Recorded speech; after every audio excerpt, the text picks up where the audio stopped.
infinite and eternal. Minus 750. Homer in Greece wrote a story about the gods as follows. The supreme god Zeus would not say who was the most beautiful of three goddesses. That is why it was decided that the greatest idealist among men had to judge, and that was Paris. What Paris didn't know was that it was three goddesses: Hera, Athena, and Aphrodite. Paris had to give the golden apple with the inscription "for the cleanest."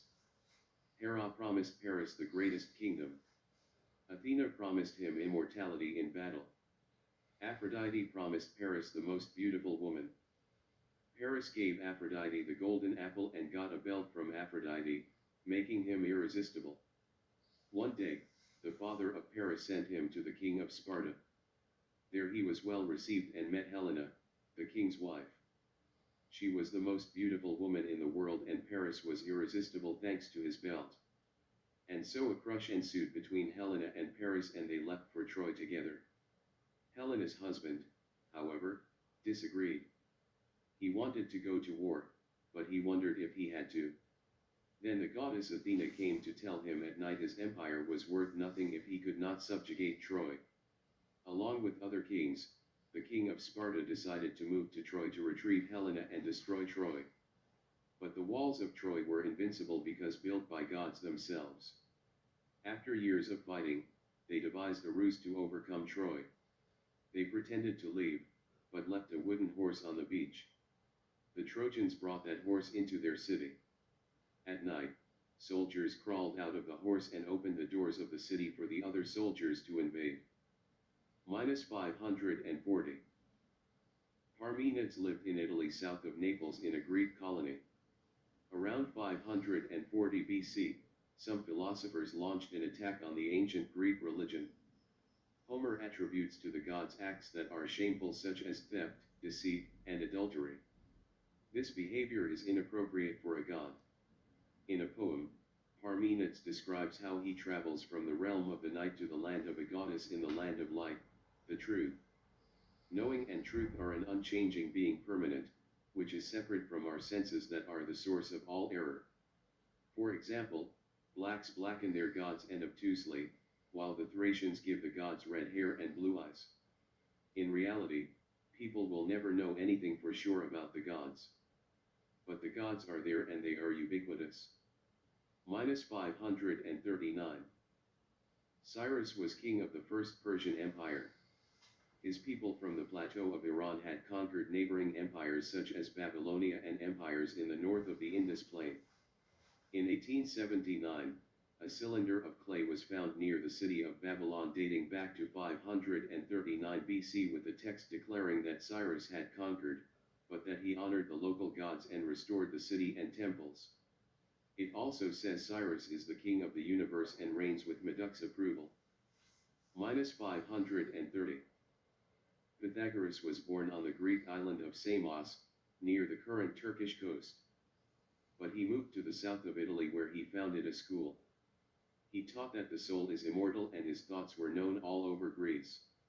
He did what we call mathematics today, but for him the movement of the planets and the stars was so perfect that it sounds like beautiful music to his ears. Pythagoras also thought the earth was a sphere. His thoughts can also be found in Plato's book Timaeus. Minus 495. Philolaus was born in southern Italy and is considered the successor to Pythagoras. His explanation of the universe is as follows.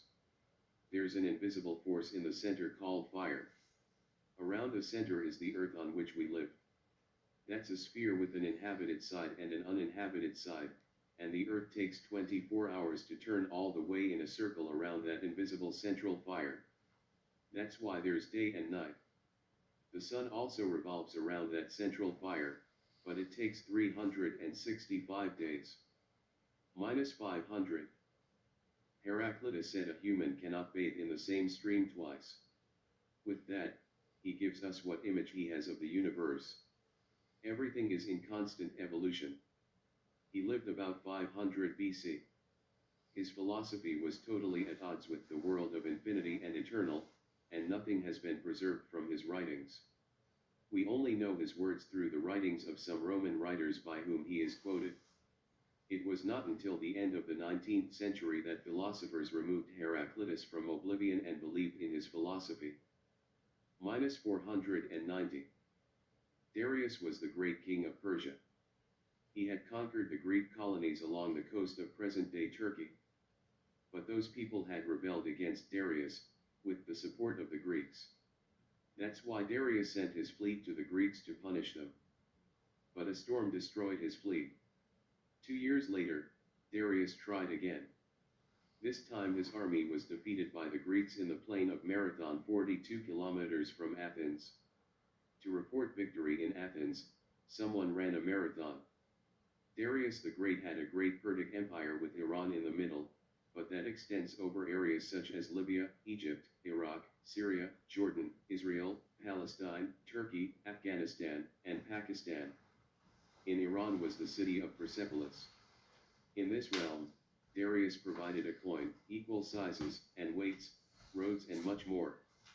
Zoroastrianism was the religion of the Persians, but the Persians allowed local gods to exist, as long as they were not hostile. Minus 441. Sophocles lived in Athens and wrote a story about Antigone. She wants to bury her brother. But the king forbade that because the brother is a traitor. The king had guards placed by the corpse. Without them noticing, the body will still be buried. When the king noticed, he said that the perpetrators will be punished with death. Then it comes out that Antigone buried her brother's body. She says she's proud of what she's done because it's the law of the gods. But the king stands by his decision, despite the fact that Antigone is his son's fiancée. Antigone is locked in a cave. As soon as the king's son finds out, he is angry with his father and an argument ensues. Meanwhile, a seer comes and makes predictions and says that the gods do not agree with the king. The king doesn't believe him, he thinks the seer is just out to make money. Yet the king and his son go to the cave where Antigone is locked up. There they hear her scream and Antigone hangs herself in the cave. Then the son is furious with his father and wants to kill him, but that fails and the son stabs himself to death with a sword. Dying, he throws his arms around Antigone. When the king's wife found out all this, she killed herself. Minus 432.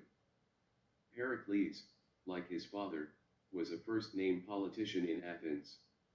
He felt that the war chest of the Greek cities that had been built in case the Greeks were attacked again by the Persians would be safer in Athens than somewhere far away on an island, where it was originally kept. Everyone agreed, and in 447 BC, construction of the Parthenon on the Acropolis began. Inside the building came a golden statue of the goddess Athena, in which all the gold of the war chest was incorporated. 15 years later, the building was finished and today it's still there. But there's no trace of all the gold. Minus 420. Democritus was born rich.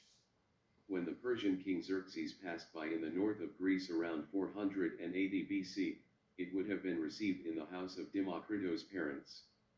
Of all the scholars, Democritus would have traveled the most. He would even have made it all the way to India through the Persian Empire. Of course, he also visited Egypt. It is therefore remarkable that he is credited with not believing that you can cut an apple infinitely smaller and smallest pieces. That was the prevailing view in his day, especially in the Persian Empire. Instead, he thought everything would consist of what he called atoms, which means not cutting through. None of his writings survived. Plato found Democritus's thoughts so disgusting that he dreamed that all his writings had been burned. Democritus turned 90 years old and died around 370 BC. Minus 399. Socrates said that with an interesting conversation one came to better insights. But because of mistaken political support, he was accused of treason and convicted of drinking the poison cup in 399 BC. Minus 387. Plato, who was 19 years old at the time, thought it was wrong what had happened to his friend Socrates.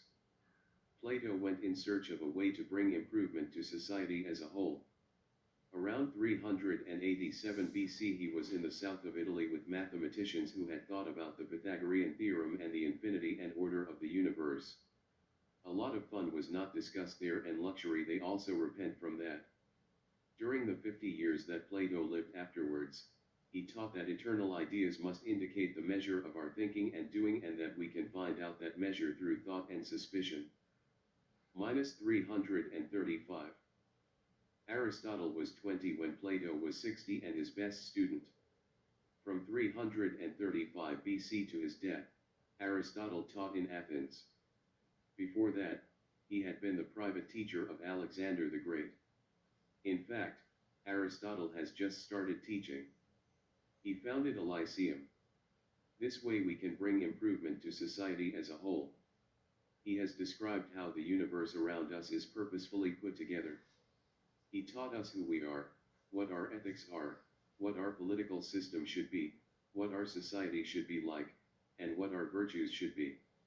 And he made it all so logical that everyone believed it. He has refrained from one thing, that is to make statements against the gods of the ancient Greeks. Even though we only have some of his writings, they are still very extensive and, moreover, copied infinitely often.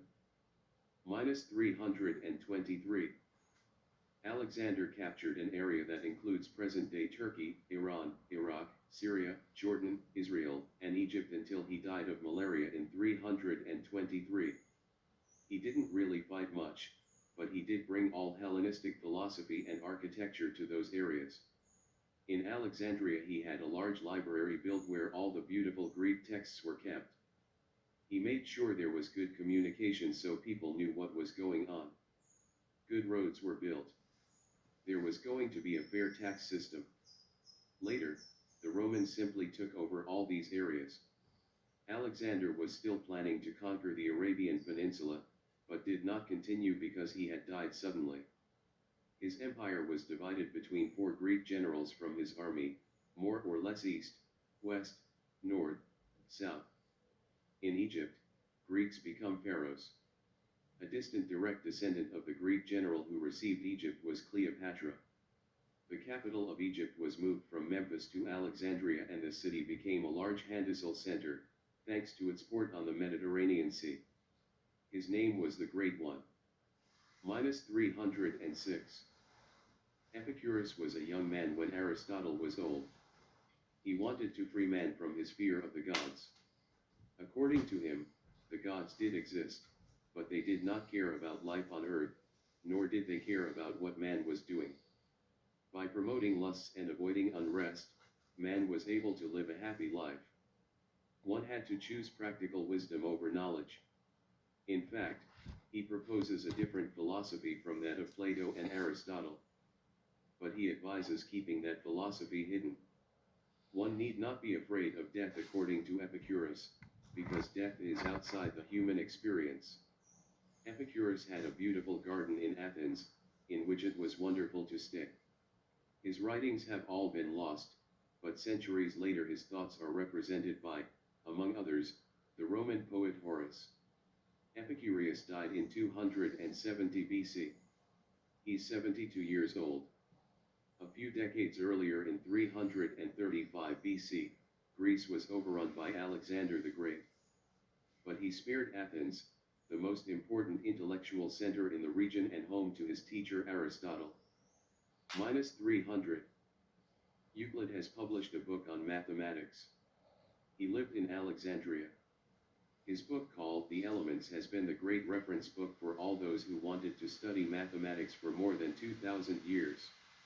However, the thoughts he collected in the book often existed, but he did add a lot of evidence to it. Minus 200. Hannibal was born in Carthage, a city in the north of Tunisia with a large empire that also included the Spanish coasts.